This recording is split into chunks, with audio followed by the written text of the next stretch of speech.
Hi everyone. Welcome back to book club. It's book club Fridays. I'm very excited to be back.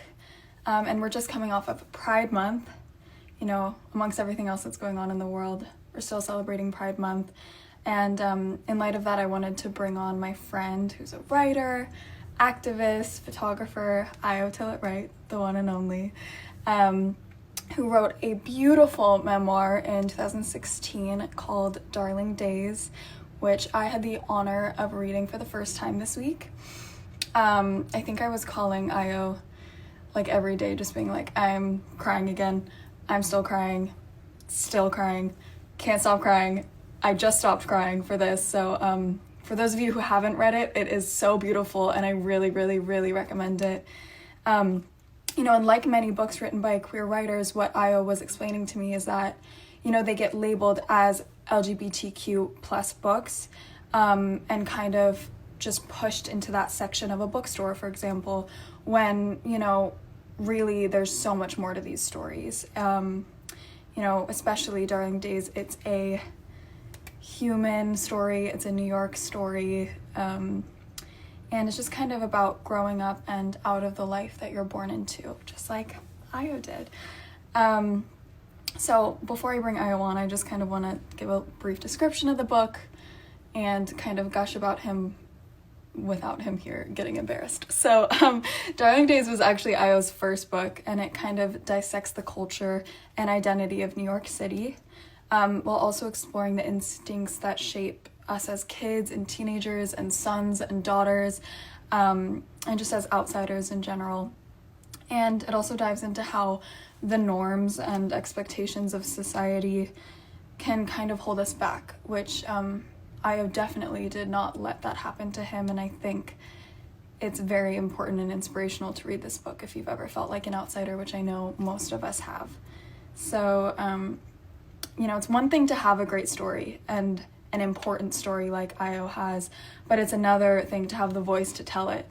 And I was really able to tell that story and really in a way that makes us live it alongside him. So I really felt like I got to grow up with Io this past week, which was kind of awesome. I wanted to read a few of my favorite quotes from the book before, and then I will bring on Io because I'm sure you guys are sick of hearing me talk. So one quote that stood out to me was, "Understanding of happiness and built my own world, I finally grasped the beautiful gift that is the lens I possess. Through it, I can see that instead of a mom, I have been given a moral compass." Now, I think that really speaks true for a lot of us. You know, some of the most valuable lessons that we learn from our parents are the places that they've made mistakes. So I think, you know, that couldn't have been put more beautifully, not holding that against your mother, but using it as a moral compass. What a great way to look at that. Io. Another one is, "I don't want to wear my tragedies on my skin, in my teeth, in my walk. I want something different than what I'm inheriting, but I'm going to have to make that happen for myself." Now, I just thought that was very powerful. Not all of us are dealt the right cards, and so I think it's kind of about dealing your own cards and making those opportunities for yourself, which Io has done so beautifully, and I really liked that. You know, he wasn't going to use his tragedies as an excuse. Another one, which I just felt was like very poetic and beautiful, is, "There but for the grace go I, that I was not down there looking up." That one doesn't even need an explanation. So I guess I'll bring on Io now, because who better to hear it from than the legend himself? Oh no.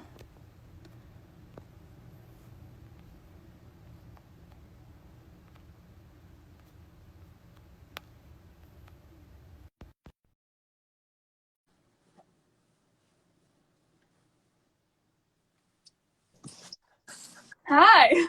Hi. Did you like my introduction? Yo, move over, Barbara Walters. Kaia. I feel like I have a new career path interviewing people. I kind of love it. 1000%. Bye-bye modeling. Hello interviews. Hello, interviews. I also thought it was funny because we were joking about the other day how, like, we're not going to name names, but one of our mutual friends hasn't read your book. And they were saying that, they don't really like to read or watch their friends' work.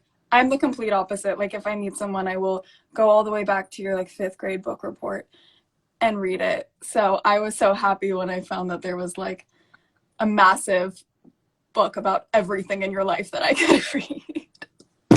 I always joke it's like if you are bored with the book, you can use it as a weapon to knock somebody out if they attack you. It's heavy. I mean, in more ways than one. 1 week. That's nuts. Oh yeah. If I said I slept last night, I'd be lying, but worth it. It's such a good book. Thank you, Kaia. So do you kind of want to introduce yourself and what you do, who you are, and kind of give like a little overview of the book for the people? Sure. My name is Io. Io Tillett Wright. I've done everything once. Like, I made a podcast called The Ballad of Billy Balls. I wrote this book. I have done some TV hosting stuff. I have a long history of activism. I have fought for marginalized communities in one way or another basically my whole life. And yeah, I was born and raised in New York and had this weird life, and nobody really knew that. And then I started this big portrait project where I was photographing 10,000 people in all 50 states, and it's been like 10 years of doing this thing. Somebody was like, you should write a book about that experience. And I was like, well, there's all this other stuff that I could write a book about. And they were like, so that's how Darling Days happened. So I do a lot. I'm just Io. Hi. Just Io. Just Io. Just And I also, like, in reading the book, I read that when you were at boarding school, I mean, you literally have been everywhere and done everything. I was like, all right, now he's here. Now he's here. He's in Germany. He's in England. But you were saying when you were at boarding school and they denied accepting a Black person because of their hair, and you actually started a campaign at your school when you were like 15. Which I thought was so amazing that you were already being an activist in your school at 15.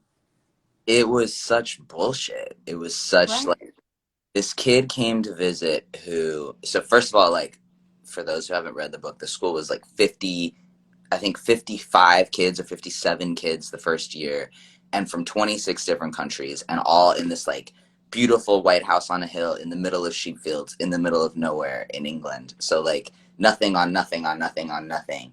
Right. And despite all of this global diversity, there were no Black students. And I was from New York City, and I was like, sorry, there's a lot of melanin missing here. Like, what's going on? And this kid came to visit who had long dreads. He was such a beautiful person and such a kind, like, everyone at the school connected with it. He was just like one of those magnetic, magical humans where, like, sorry about this. Oh, this walk we took out by the blah, blah, blah, blah, and like everybody loved him. And they decided to allow him in, and we all were like, what? Why? And then they told us because his dreads might offend a visiting like board member or whatever from India or something. And I flipped out and like started the campaign that ended up getting me kicked out.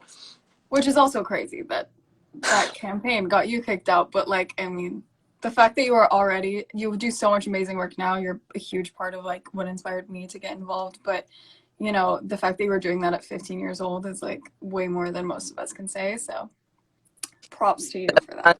Tandiwe is out there changing the game right now. She's activism. So like when I was 13, I had no idea what was going on. I'm so like proud to see these 13, 14, 15-year-olds out there like educating me and their parents. It's amazing.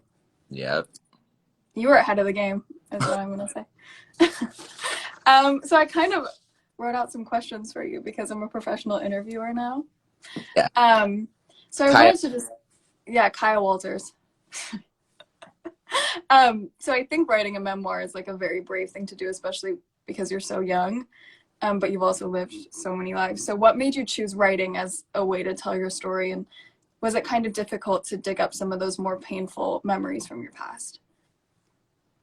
I think by it being brave to write a memoir so young, you mean it's embarrassing to write a memoir so young. I should I not. don't think it's embarrassing, especially because this was every single page had like a new country in it that you were living in. So definitely, like, had you have waited a couple of years, you wouldn't have been able to. It would have been in an encyclopedia. Like, you would not have been able to fit this in a book.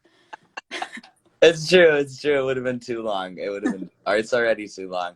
Uh, it wasn't my idea. I've always kept journals and like we didn't, as you now know, I wasn't allowed to have screens of any kind. So there also wasn't a lot of electricity all the time. So like books were where I went, books and like fantasy inventions. And like when things got really dark, I would read and I would journal. So I had always kind of, writing was like my most natural form of expression. And I mentioned before, like this portrait project, I was figuring out my place in the world when I was like 24, and I started this thing, and I was asked to do a TED Talk. And when I did my TED Talk, I was like, oh, maybe I'm gonna like step into speaking. And I reached out to a friend who was a book agent, and he was like, have you thought about writing a book about your life? And I was like, yeah, when I was 50. And he was like, well, think about it now. Now. And I just started writing, and he was like, oh, you're a writer. And I was like, if you say so, you know. And that kicked off this process that took me, God, it was like 2 years of solid writing. And then like I'd say it was like 4 years from start to finish, 3, 4 years from start to finish. And it was excruciating. It like completely rewired my whole Right. system. Because also the book is written first person present. So it's not like, oh, and then you don't have the lens of like adult reflection. It's like, No. I didn't pick up the phone and call for help. I am picking up the phone and calling, Mm-hmm.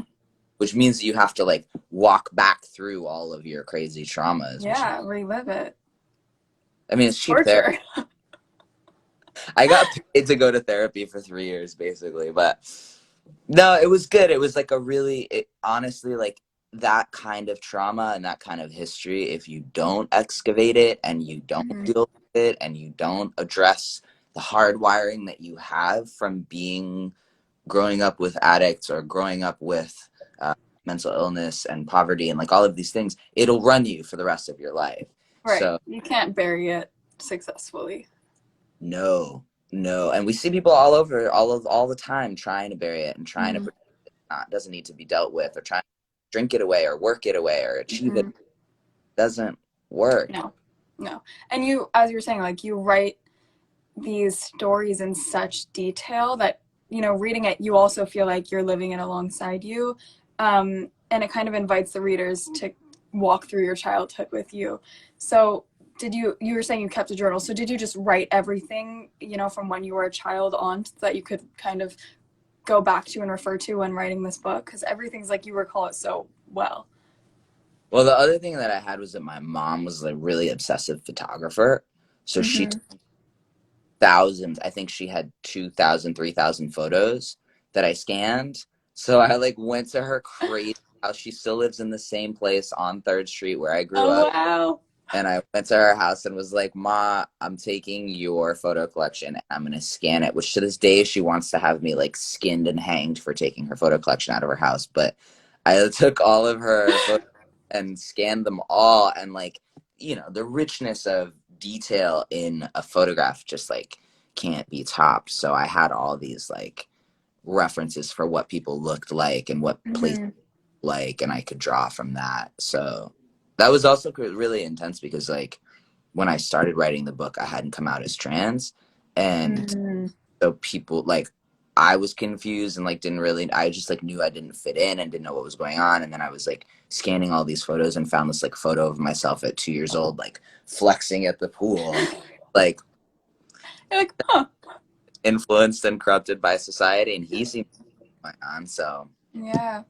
It yeah. is crazy how it's like our younger selves know, and then it's kind of everything that society teaches us that makes us like crawl back into our shells, and like we actually tend to then go against our instincts and like, our gut feelings of like who we really are. I feel like we know who we are from when we're born.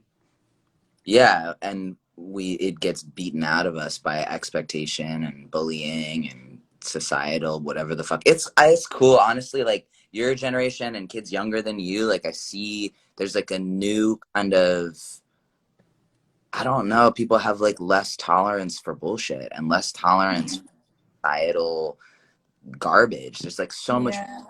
fluidity, so much more sexual fluidity, and like there's still so much shame. I mean, like queer kids are still trying to kill themselves at higher rates than anybody else, but like, yeah, y'all give me hope. I know. Well, I think it's because, and I've heard people say, oh, like, there's so many more people, more trans kids, more queer people. And I'm like, no, no, no, no.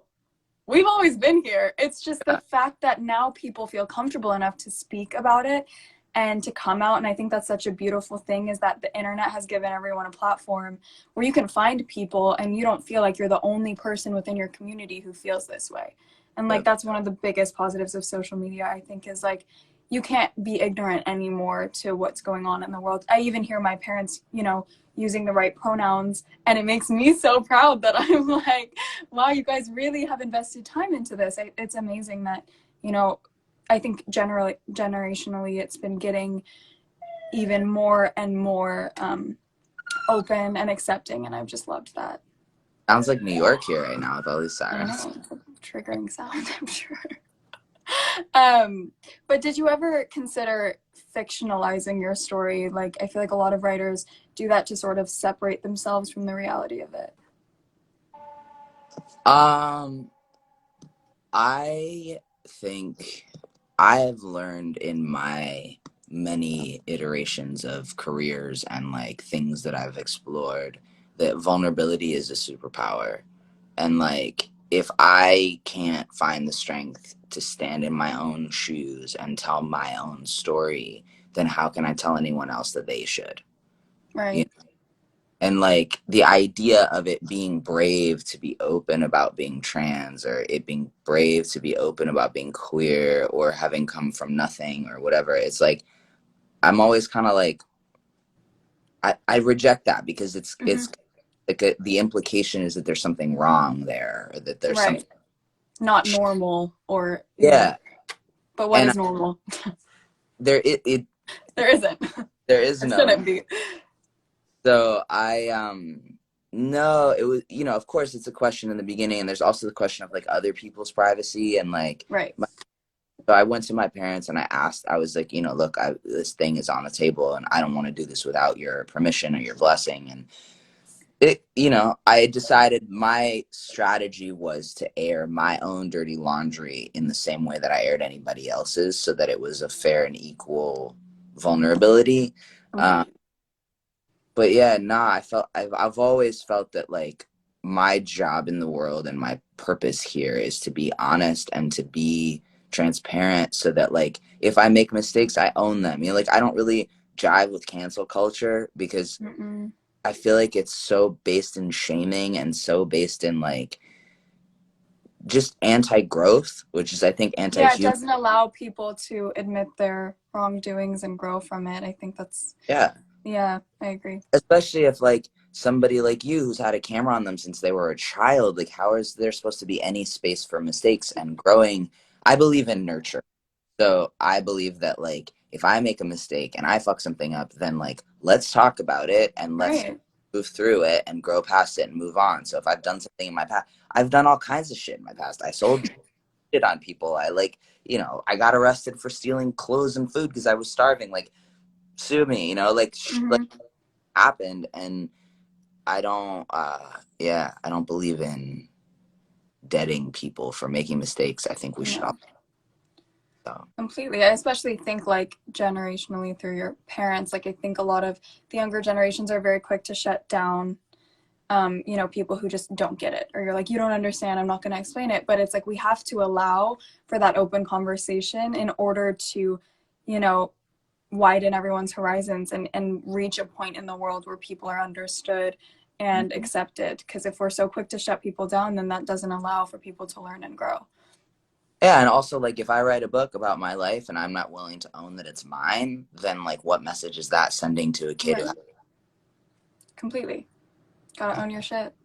own your shit, Own girl? your shit.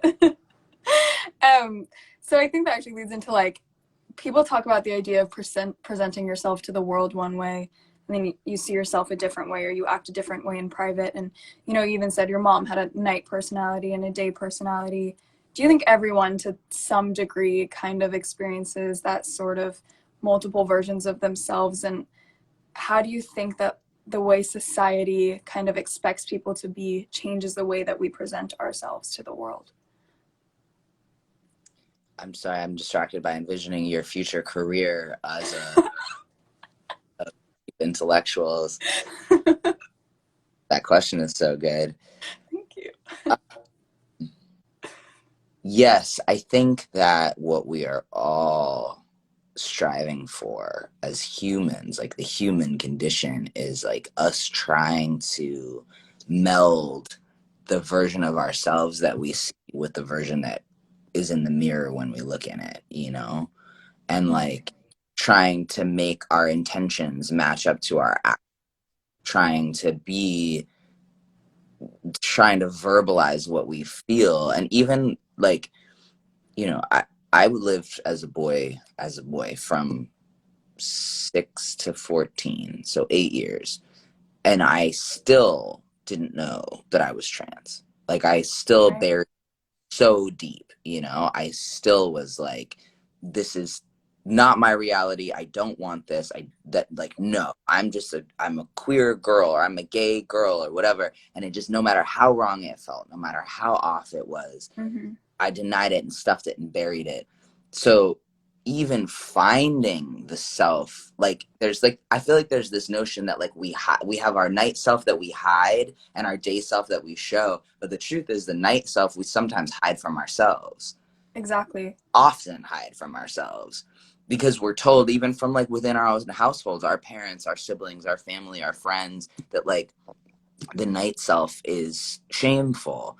Mm-hmm. And I think that's what leads to a lot of addiction, and that's what leads to a lot of like, if you can't own who you really are, then you hide who you really are and bury who you really are. But the truth is that like your real self comes up at some point and is gonna grab you by the back of the head and fucking body slam you. Like, Yep. no running away from yourself. No, and that's the hardest thing is to try to hide from yourself, because that's like the loudest voice is the voice in your head. And in trying to silence that, you're only asking, for issues, because you're not going to silence it. It will always win. When I figured out I was trans when I was like 27 or 28. My assistant at the time for my photo project, he's like a 6'3" flaming gay boy. Always like full, like sparkly nails literally every day. And I've known this kid for like almost 10 years now. Mm-hmm. He, like Tyler, and we were on a plane together, and I was reading GQ, and he was reading Cosmo with like Katy Perry on the cover. He like looks at me and he goes, "Can I ask you something?" I was like, "Sure." And he's like, "Do you see yourself in those guys?" And I was like, I'd never even thought about it that way. And I was like, Mm-hmm. "Yeah, don't you see yourself in Katy Perry?" And he was like, "No." And then we got Mm-hmm. on our layover, and he was like, when you go to bed at night and you're done with your like daily performance of gender or whatever and everything for other people, and it's just you and the darkness and your body, what do you feel like you are? And it was just like, Wow. and I was like, Wow. wait, is that the barometer? Like, is that how you know? Because if that's the measure, like, I have always been a boy my entire life, and I've just been like trying to do this dance to prove some shit to other people because I didn't come in the right form, whatever. And he was like, and I I basically don't like, want to be the one to tell you this, but yeah, he's like, I'm not saying it, but like, you know, wow. But and what a beautiful way to kind of explain it, because, yeah, it's like you see yourself in the world, and that kind of dictates then how you think you should act or who you think you should be. But it's like when you're alone with yourself, without anyone there, without any expectations, it's like, well, who do you want to be? Who do you feel like? Yeah, who do you see when you look in the mirror? And that's the important thing, and that's like everything that I do. That's why when people ask me what I do, I'm like, fight for people to be themselves. Like if it's on MTV, or if it's writing a book, or if it's shooting a Levi's campaign, like whatever, my whole shtick always is just like making you feel right with you, because then the world can operate from love. So Right. And there's space for everyone. You just have to, like, I yeah, think, create that space within yourself first. exactly.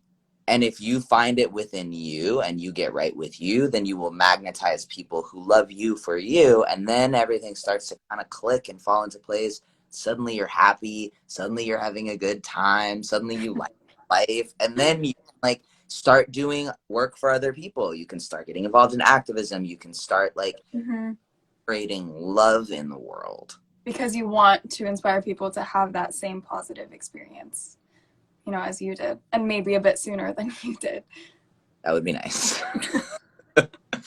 um, and I also think, like, bringing it back to your parents, who I feel like were, for the most part, really just wanted you to be happy, regardless of if you came to them as a boy, as a girl, gay, straight, whatever it was. And I really was moved by, their acceptance of you. And, but there's also a lot of points in the book where it's clear that you as the child are taking care, especially of your mother. Do you feel like that affected how you cared for yourself and prioritized your own needs? And what lessons do you feel like you learned from her? And Kaia with the zingers. Yes, that is very, very astute. I think anyone who grows up with or has spent any time in proximity to addiction or mental illness knows what a big thing that is in the room, like how much air that sucks out of any room, because it's a crisis, and it's like the focus is on solving the crisis all the time. So if you grow up in a household with that, where that's chronic, then your hardwiring of your brain is so that you can solve a crisis at any time, which also Right, means that, damage control. yeah, and always being aware of everyone else, because if you don't know what version of someone is going to come through the door, you have to be hyper attuned to be able to read people's micro expressions in a different way, because it's literally your survival depends on it. What Absolutely. that can often produce is like a skew towards caring for others instead of caring for yourself. So I was 15 and I learned how to use a fork and knife when I was 13.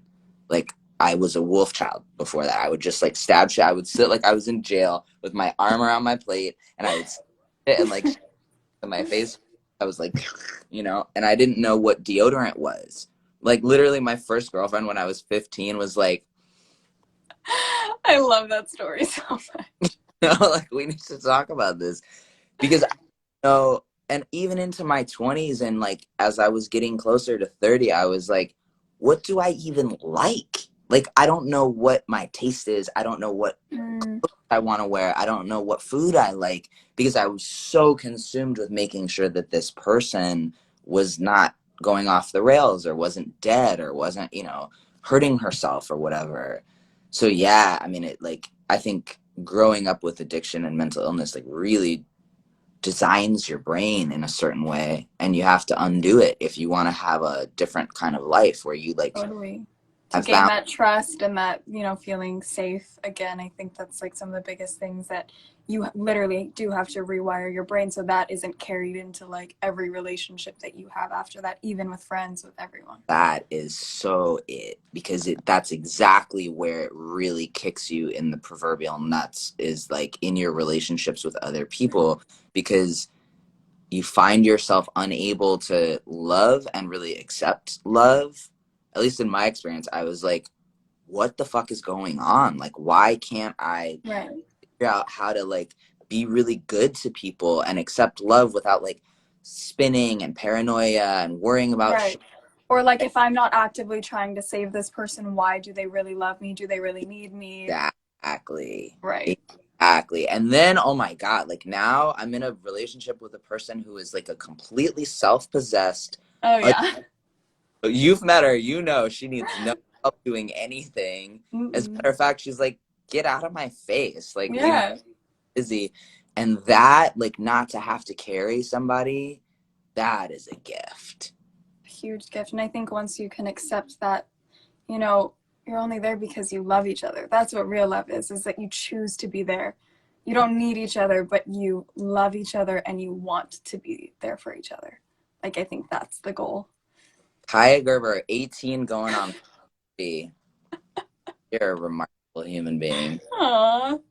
Um, well, also I heard in reading this, because one of my favorite books is Just Kids, and I kind of felt a little bit of just like the love story of New York, reminiscing on reading Just Kids for the first time. Have you read that, or had you read that, and do you kind of see the similarities, and just like, especially I think using New York as one of the key characters in the book, it's almost like that's part of who raised you is New York City. Oh my God, 100%. Um, yeah, my publisher published Just Kids. Oh. When I like nailed it, you nailed it. You went straight to the heart of it. When I went to go meet with him, he was the last publisher that I met with, and he's like 6'3", like very tall, skinny, older Jewish guy with a big white afro, and he's just like cool in downtown Mm-hmm. New York, you know. And he worked on Just Kids with Patty for like I think 10 years before she finally published it. And I was like, if he published Just Kids, Selling would point. even sneeze in my direction, you know, like clicked. Yeah. It's the same. It's like a love story to New York, and it's also like, you know, this book is a love story between me and my mom. Mm-hmm. And it's, So yeah, I feel like, you know, it's a love story and it's done so beautifully, but it also isn't hiding, you know, anything. And that's what I love so much about the book, is it's like, yeah, she can have done this and we could have gone through this, and I still love her and she's still my mom, and you know, we still have a great relationship. And I think that's like the beautiful part of this book, is that it isn't, you don't hold this against her, you kind of state what happened. But yeah, if someone told me that they published Just Kids, I would like get on my knees for them and just be like, whatever you want from me. I'm not a writer, but like I will write, yeah, 1,000 pages for you. Um, and you know, in making New York kind of one of the key characters of the book, how do you feel like New York played a part in, you know, your art, your writing, your photography? Like, how do you think New York shaped you as a person? the New York that I grew up in, like I was born in 1985. So the New York that I grew up in, like I was born on the same block as the Bowery Hotel, which used to be a gas station that we got crazy Indian food, radioactive vindaloo at in the middle of the night. You know what I mean? Like it was like there were these like two mangy dogs that were just like my like pets that were so dirty that I called them like blue and green or something. It was like they were disgusting. And the New York that I grew up in was like the Hells Angels were on the next block, and everything was wild and dirty, and our whole block was low income housing. You know all of this now, but Oh yeah, I know everything about you now. I know when I think I'm like, she knows I lost my virginity. Okay, okay, Oh yeah, twice. twice actually. Yeah. Both times. Uh, um, New York that I grew up in was diverse, like really diverse in the sense that everybody who was too weird to be somewhere else came to New York. So Mm. if you were gay, if you were trans, if you were black, if you were Puerto Rican, if you were mentally ill, if you were anything other than very norm core middle America, you had to escape to one of the coasts. So everybody came to New York. So like all of the artists, all of the musicians, it was like high culture, and like the best bands right down the street, and the best painters were friends with my parents, and the best filmmakers. My Mm. mom, I started acting when I was 2, and like my movie debut was Uma Thurman's movie debut, and Steve Buscemi played my dad, and my mom played my mom. You know, it's like what? Like, but it was, Yeah.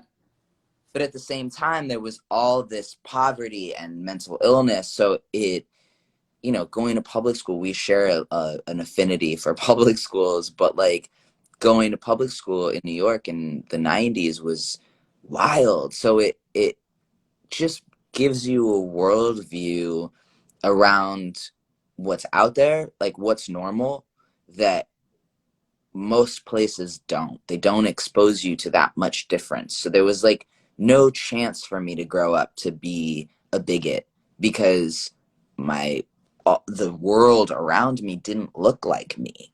You know, I was the only, like, there were like 5 white people on my whole block. So there was no opportunity for me to really become a dickhead, I guess. Well, okay, that's not true. There were a lot of opportunities for me to become, I but was like, you had every excuse to be a terrible person, and the fact that you're like as incredible and wonderful as you are just proves that like no one has an excuse to be an asshole. If you're yeah. not an asshole, no one's allowed to be an asshole. That's what I'm I'm gonna saying. I'll fight that next time we fight. Kaia said, I'm not an asshole. I'm like, and whenever someone's mean to me, I'm like, well, Io's not mean to me. Fuck, your parents are gonna hate me. I think my brother's probably really gonna hate you.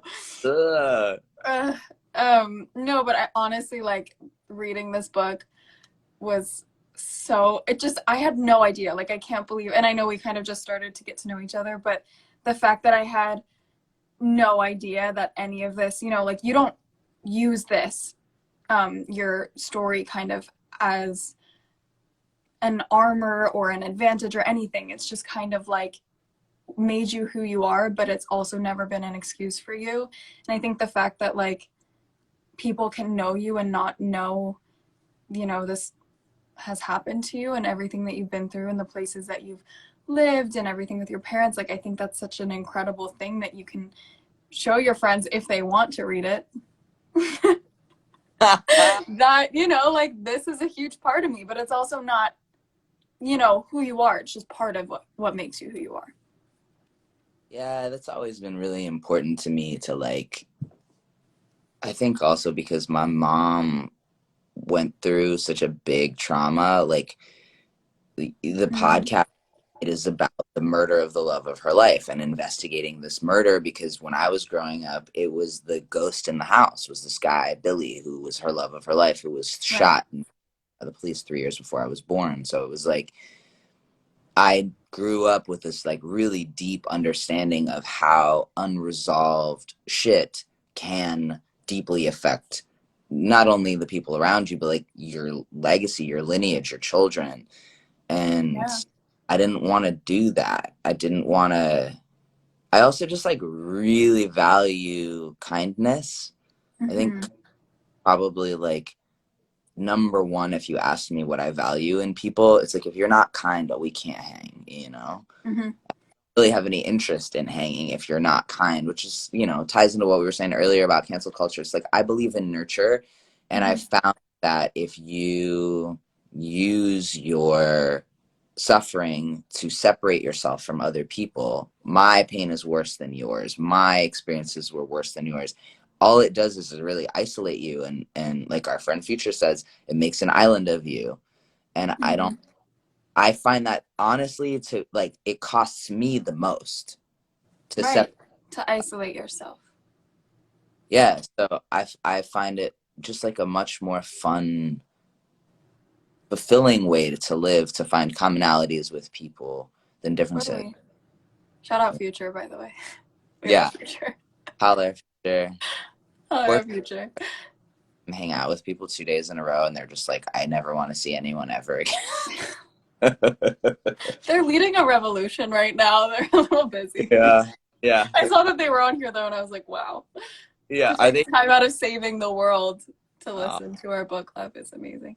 But you know, thank you so much for doing this. I think it was like I didn't expect it because Brandon told me to read your book. He's like, "Oh, you should read Io's book," and I was like, "Oh, cool!" I didn't even know that he had written a book. And then I start reading it, and immediately I'm like, "How?" I mean, I just didn't expect any of it, and I loved reading it. I got through it very quickly, as you know, and now I know everything about you. You're all blink, blink. I know everything about you. Heads around 360. I'm literally a psycho. I also have done more deep diving into your podcasts and stuff as well because Uh, I love that. my favorite was the other night. You were like, who did the audio book? And I was like, this guy, It's testosterone. I know because I started listening, and you say it's Tillett Wright, but I thought that the person reading it was just like reading from the book. So I'm like, oh, that's so crazy. And you do this crazy impression of your mom on the audiobook that I was like, if this really isn't Io talking, this person's very bold to deep dive that much into an impression of someone who isn't their mother. I'm like, only a child can impersonate their mother like this, without getting killed. So Yeah, no shit. but then I asked you and you're like, no, that's me. Crazy. Yeah, it's very disorienting. It's very weird to hear my old voice. Like, I might have to re-record it now. I think Just you should. Well, I also, because I listened to so much of it, like after finishing, I was like, I don't know if I can ever hear that person's voice again. And then I was like, oh, wait, I literally oh. never have to. It doesn't exist. Oh, it doesn't exist anymore. It's gone. It's gone. Gone. But it's amazing. And thank you for sharing your story with everyone. Thank you for having a book club, Kaia. Like, what a dope thing to do. Not enough It's people. honestly my favorite thing. It's my favorite thing ever. I love doing it so much. And If being able to like talk to people like you and like I would have had no idea that this was your childhood and your experience growing up unless, this happened. So you're making curiosity cool, and I appreciate it. I think if we were all a little bit more curious about other people's experiences, we'd be doing better in the world right now. But oh yeah. you're out here in the streets with us every day, every week, all Oh the time, yeah. Every Wednesday, Justice Hall. every Wednesday. Hall of Injustice. Is that what we're calling it now? Yeah, that's what Kendrick calls it, and I think I'm gonna adopt The it. Hall of Injustice. I like that. Well, Check. every Wednesday at the Hall of Injustice. And I think I'm gonna bring umbrellas next time for people because it's getting really hot there. Yeah, it's roasty toasty. Well, thank you Yeah. for reading my book, Kaia, and thank you for all your deeply thoughtful questions and caring, and you're just rapidly becoming one of my favorite people. Thank you. You already are my favorite person, but thank you. That means a lot. And I'm actually now going to force everyone who hasn't read your book to read it. My mom's already started it. I was like, Mom, I have to read this. Oh my God, moms, when they read my book, they're like, they take their kids' phones and are like, I just want you to know that I want to feed you. Your Are mom's you gonna hungry? food. I swear it's gonna happen. Just wait a week. Aw. Well, hopefully she'll have the same experience reading it as I did, which was lovely. So thank you. I won't take up any more of your time, but I love you, and I will see you probably on Wednesday at the Hall of Yeah, Injustice. you will. I'll see you there. Bye. Have a good weekend. Bye. All right, well, Io, everybody. Seriously, please read this book if you haven't. It's very moving. Like I said, I just stopped crying right before I started this. And I'll probably start crying after this too, just because of how much I love and appreciate Io for sharing his story and just for being the person he is. It's very inspiring. And I'm getting emotional already, so I am going to go. Everyone have a really good weekend, and we'll be back next week with something else new and exciting and fun.